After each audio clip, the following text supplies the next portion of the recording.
ഇതുവരെ ഈ ശബരിമലയിലെ സ്വർണ്ണക്കൊള്ളയുമായി ബന്ധപ്പെട്ട അന്വേഷണങ്ങളിലായാലും അതിനോടുള്ള സർക്കാരിൻ്റെ പ്രതികരണങ്ങൾ പരിശോധിച്ചാലുമൊക്കെ അന്നത്തെ ബോർഡ് അംഗങ്ങളും അന്നത്തെ ഉദ്യോഗസ്ഥരും ഇവരൊക്കെ കുറ്റക്കാരാണെങ്കിൽ മുഴുവൻ വിവരങ്ങളും പുറത്തു വരട്ടെ, അവർക്കെതിരെ നടപടിയെടുക്കും, ഏതാണ്ട് ഇപ്പോൾ ചില പരാമർശങ്ങൾ ഉണ്ടായപ്പോൾ തന്നെ നടപടികൾ വന്നു, എല്ലാം അതിൻ്റെ വഴിക്ക് നടക്കട്ടെ എന്നതായിരുന്നു സർക്കാരിൻ്റെ നിലപാട്. പക്ഷേ ഈ ദേവസ്വം ബോർഡിനും ഒഴിഞ്ഞു മാറാൻ പറ്റാത്ത ചില തെറ്റുകുറ്റങ്ങൾ സംഭവിച്ചിട്ടുണ്ട് എന്നാണല്ലോ ഹൈക്കോടതിയുടെ ഇടക്കാല ഉത്തരവിൽ പറയുന്നത്. അതായത് 2019 ബോർഡിലെയും ജീവനക്കാരെയും മാത്രം പറഞ്ഞാൽ പോരാ, 2025 പ്രശ്നങ്ങൾ ഉണ്ടായിട്ടുണ്ട്. ഉദാഹരണത്തിന് ഈ ഇടക്കാല ഉത്തരവ് ഒരുപക്ഷെ താങ്കൾ കണ്ടു കാണും.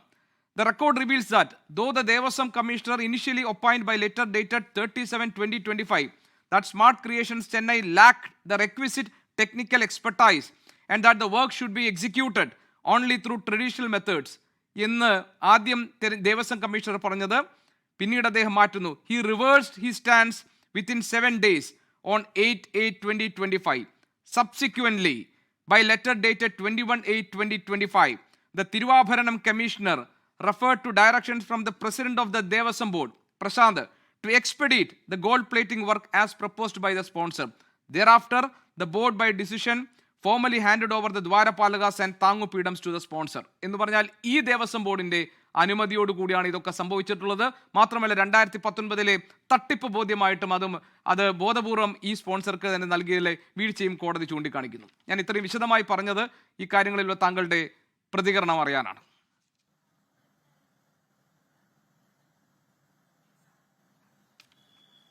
ശ്രീ ഗോപികൃഷ്ണൻ, അങ്ങ് ആദ്യം ചൂണ്ടിക്കാണിച്ചതുപോലെ ഇതിലെ തുടക്കത്തിലെ ഗവൺമെൻറ്റിൻ്റെ സ്റ്റാൻഡ് ക്രിസ്റ്റൽ ക്ലിയറാണ്. അത് ആരൊക്കെ പ്രതികളാവും, എവിടെയൊക്കെ ഇത് ചെന്ന് തറയ്ക്കും, എങ്ങനെ പോയാലും ശരി, ഗവൺമെൻറ്റും ഇടതുപക്ഷവും എടുത്തിട്ടുള്ളൊരു നിലപാട് ശബരിമലയിലെ സ്വർണ്ണപ്പാളി വിഷയത്തിലും ശബരിമലയിൽ കാലങ്ങളായി നടന്നുകൊണ്ടിരിക്കുന്ന അഴിമതിയിലും ഒരു വ്യക്തത ഉണ്ടാകണം.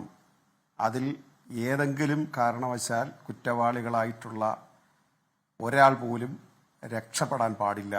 അത് പാർട്ടി, രാഷ്ട്രീയം, ഉദ്യോഗസ്ഥർ, മാഫിയ അല്ലെങ്കിൽ കൊള്ളക്കാർ, ഏത് കാറ്റഗറിയിൽ വരുന്നവരായാലും അവർ രക്ഷപ്പെടാൻ പാടില്ല.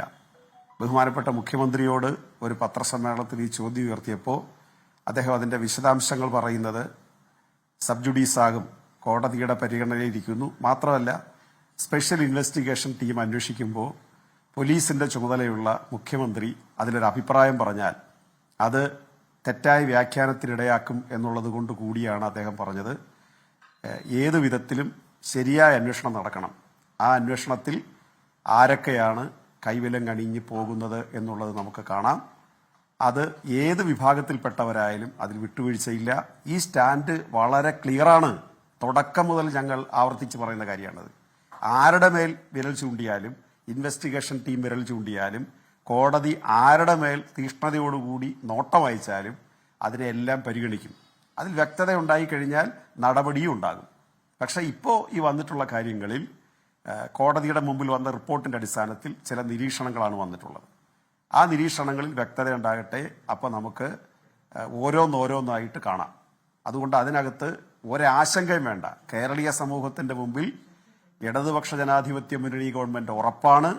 ഇത് ഒരു തരി സ്വർണം പോലും ശബരിമലയിൽ നിന്ന് അനധികൃതമായി കടത്തിക്കൊണ്ട് പോയിട്ടുണ്ടെങ്കിൽ, അല്ലെങ്കിൽ അനുവാദമില്ലാതെ അധികൃതമായി കടത്തിക്കൊണ്ട് പോയിട്ടുണ്ടെങ്കിൽ അതിൻ്റെ ഉത്തരവാദികൾ മറുപടി പറയേണ്ടി വരും എന്നുള്ളത് ക്ലിയറാണ്.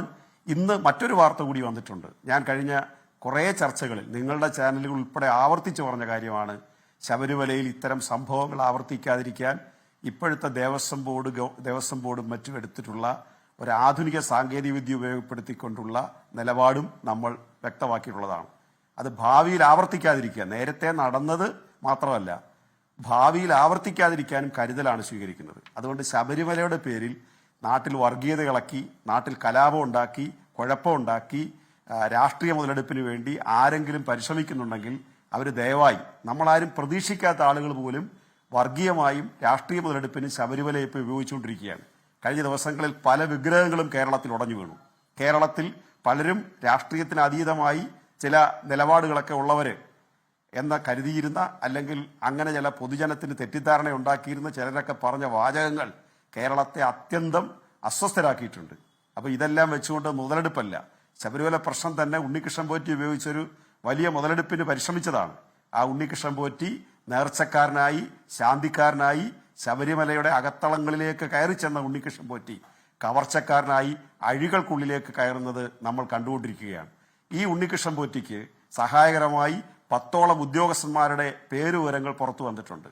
ആ ഉദ്യോഗസ്ഥന്മാരുടെ പ്രവൃത്തികളിൽ ജാഗ്രത കാണിക്കാതെ ഏതെങ്കിലും തരത്തിലുള്ള വിട്ടുവീഴ്ചകൾ ചെയ്യുകയോ, അല്ലെങ്കിൽ കണ്ണടയ്ക്കുകയോ, അതല്ലെങ്കിൽ ഏതെങ്കിലും സഹായം ചെയ്തു കൊടുക്കുകയോ, അങ്ങനെ എന്തെങ്കിലും ദേവസ്വം ബോർഡ് മെമ്പർമാരുടെ ഭാഗത്തുണ്ടെങ്കിൽ അത് അവിടെ ഇടതുപക്ഷ ദേവസ്വം ബോർഡ് മെമ്പർമാർ മാത്രമല്ല, തുടർച്ചയായിട്ടിരുന്നവരെല്ലാം ഉണ്ട്. ഹൈക്കോടതി ഇന്ന് മറ്റൊരു നിരീക്ഷണം കൂടി നടത്തിയിട്ടുണ്ട്, 2019 മുതലുള്ളത്. നമ്മളൊക്കെ തുടർച്ചയായിട്ട് പറയുന്നത്, ശ്രീ ഗോപികൃഷ്ണൻ അറിയാം, 2019 മാത്രമല്ല, 999 മുതലുള്ള എൻക്വയറി അവിടെ ആവശ്യമായിട്ട് വരും. അപ്പോഴേ ഈ സ്വർണത്തിന്റെ യഥാർത്ഥ വസ്തുത നമുക്ക് പുറത്തു വരികയുള്ളൂ. അത്തരം ഒരു അന്വേഷണം കൂടി ബഹുമാനപ്പെട്ട ഹൈക്കോടതിയുടെ നിരീക്ഷണത്തിൽ വരുന്നുണ്ട് എന്നുള്ളത് വളരെ ഗുണകരമായൊരു കാര്യമാണ്. അതുകൊണ്ട് സ്പെഷ്യൽ ഇൻവെസ്റ്റിഗേഷൻ ടീം, ഇനി ആർക്കാ പറയാൻ പറ്റുക സ്പെഷ്യൽ ഇൻവെസ്റ്റിഗേഷൻ ടീം ഏതെങ്കിലും തരത്തിൽ ഒത്തുകളിക്കുന്നു, അല്ലെങ്കിൽ ആരുടെയെങ്കിലും നിർദ്ദേശത്തിന് വിധേയമായിട്ടാ പ്രവർത്തിക്കുന്ന ആർക്കും പറയാൻ പറ്റില്ലല്ലോ. ഷാർപ്പ് അറ്റാക്ക. മാത്രമല്ല, കോടതി ഒരു കാര്യം കൂടി പറഞ്ഞു, ഈ അന്വേഷണത്തിൽ ഒരു ഇടർച്ചയുണ്ടായാൽ അത് പോലീസിനെ മാത്രമല്ല ബാധിക്കുന്നത്, ഹൈക്കോടതിയെ ബാധിക്കും. എന്ന് പറഞ്ഞാൽ ഹൈക്കോടതി അത്രമാത്രം ജാഗ്രതയാണ്. അതുകൊണ്ട് തന്നെയാണ് പി കെ ഗോപൻ, അത് ഈ ഇടക്കാല ഉത്തരവിന്റെ തുടക്കത്തിൽ തന്നെ കോടതി പറയുന്ന ഒരു ഭാഗമുണ്ട്. എന്തുകൊണ്ടാണ് കോടതിയുടെ മേൽനോട്ടത്തിൽ ഇങ്ങനെ ഒരു അന്വേഷണം വേണ്ടത് എന്നത്. The objective was to lend credibility and transparency to the process undertaken by the special investigation team comprising officers of unimpeachable integrity handpicked by the court. കോടതി കണ്ടെത്തിയ ഏറ്റവും ഇന്റഗ്രിറ്റി ഉള്ള ഉദ്യോഗസ്ഥരെ വെച്ച് തന്നെ ഈ അന്വേഷണം നടത്തുന്ന മറ്റ് പൊതുജനങ്ങൾക്ക് മുന്നിൽ അത് സുതാര്യമാണെന്നും അത് വിശ്വാസയോഗ്യമാണെന്നും കാണിക്കാൻ വേണ്ടിയാണ്. അതെല്ലാം താങ്കൾ പറഞ്ഞത് ശരി. പക്ഷെ ഒറ്റ കാര്യം ശ്രീ പി കെ ഗോപൻ, എൻ്റെ ചോദ്യം ഞാൻ ഒന്നുകൂടി ആവർത്തിക്കുകയാണ്. ഇതുവരെ ദേവസ്വം ബോർഡ് പ്രസിഡന്റ് തന്നെ പറഞ്ഞത്, പല കാര്യങ്ങളും ചോദിച്ചപ്പോൾ പ്രശാന്ത് പറഞ്ഞിരുന്നത്, അക്കാലത്ത് ഞാനല്ലല്ലോ, അന്ന് ഞാൻ എടുത്ത തീരുമാനമല്ലല്ലോ, അന്ന് എടുത്ത ദേവസ്വം ബോർഡിന്റെ തീരുമാനങ്ങൾ, അന്ന് നടപ്പാക്കിയ ഉദ്യോഗസ്ഥർ, ഈ കാര്യങ്ങളൊക്കെ പരിശോധിക്കപ്പെടും എന്നായിരുന്നു. പക്ഷേ ഇന്ന് താങ്കൾ പറഞ്ഞതുപോലെ ഈ ഇടക്കാല ഉത്തരവ് പുറത്തു വരുമ്പോൾ കോടതി ബലപ്പെട്ട സംശയം പ്രകടിപ്പിക്കുന്നു. 2025 ഉണ്ണികൃഷ്ണൻ പോറ്റിക്ക് തന്നെ വീണ്ടും ദ്വാരപാലക ശില്പങ്ങൾ ഏൽപ്പിക്കാനുള്ള കാരണം 2019 തട്ടിപ്പ് മറച്ചു പിടിക്കാനാണ് എന്ന് സംശയിക്കേണ്ടിയിരിക്കുന്നു. അതിൻ്റെ ഭാഗമായിട്ടാണ് ദേവസ്വം കമ്മീഷണർ സ്മാർട്ട് ക്രിയേഷൻസിന് ഇത് ചെയ്യാനുള്ള എക്സ്പെർട്ടൈസ് ഇല്ല എന്ന് ആദ്യം പറയുകയും പിന്നീട് തിരുത്തുകയും പിന്നീട് ദേവസ്വം ബോർഡ് പ്രസിഡന്റിന്റെ തീരുമാനപ്രകാരം ഇത് ഉണ്ണികൃഷ്ണൻ പോറ്റിക്ക് തന്നെ നൽകാൻ തീരുമാനിക്കുകയും ചെയ്തത്. എന്ന് പറഞ്ഞാൽ പ്രശാന്ത് പറഞ്ഞതുപോലെ 2019 മാത്രമല്ല 2025 ഈ തട്ടിപ്പ് നടന്നിട്ടുണ്ടെങ്കിൽ അതിന്റെ ഉത്തരവാദിത്വം നിലവിലെ ദേവസ്വം ബോർഡ് പ്രസിഡന്റിന് ഇല്ലേ? അദ്ദേഹത്തിന് എങ്ങനെ ഈ സ്ഥാനത്ത് തുടരാൻ കഴിയും? അതാണ് ശ്രീ പി കെ ഗോപന്റെ ചോദ്യം. ഞാൻ ആ ചോദ്യം ഒരിക്കൽ കൂടി ആവർത്തിക്കുന്നു, താങ്കൾക്ക് അതിൻ്റെ ഒരു മറുപടി ഉണ്ടെങ്കിൽ. അല്ല ശ്രീ ഗോപികൃഷ്ണൻ, അത് താങ്കളുടെ ചോദ്യം ക്ലിയറാണ്, വളരെ ക്രിസ്റ്റൽ ക്ലിയറാണ്, അതിൽ സംശയമൊന്നുമില്ല, അതിൽ വളഞ്ഞ വഴിയൊന്നുമില്ല. പക്ഷേ ബഹുമാനപ്പെട്ട കോടതി ഇതിൽ സംശയത്തിൻ്റെ നിഴൽ വീശുമ്പോൾ ഇപ്പോൾ നിലവിലുള്ള ദേവസ്വം ബോർഡ് പ്രസിഡന്റിനെ അദ്ദേഹമായിട്ട് അക്കാര്യത്തിൽ വ്യക്തത വരുത്തിയാലേ മനസ്സിലാവുകയുള്ളൂ. അദ്ദേഹത്തിന് അക്കാര്യത്തിൽ പറയാനുള്ളത് എന്താണ്? ഇവിടെ പരസ്പരം അങ്ങോട്ടും ഇങ്ങോട്ടും പഴിചാരുന്ന വിഷയമൊന്നും വലുതായിട്ടുണ്ടായിട്ടില്ല ദേവസ്വം ബോർഡ് പ്രസിഡന്റുമാർ തമ്മിൽ. ഉത്തരവിനെ സംബന്ധിക്കുന്ന 2019 ഈ ഉണ്ണികൃഷ്ണൻ പോറ്റിയുടെ ഒരു പ്രധാനപ്പെട്ട സംഭവം ഉണ്ടാവുന്നത്.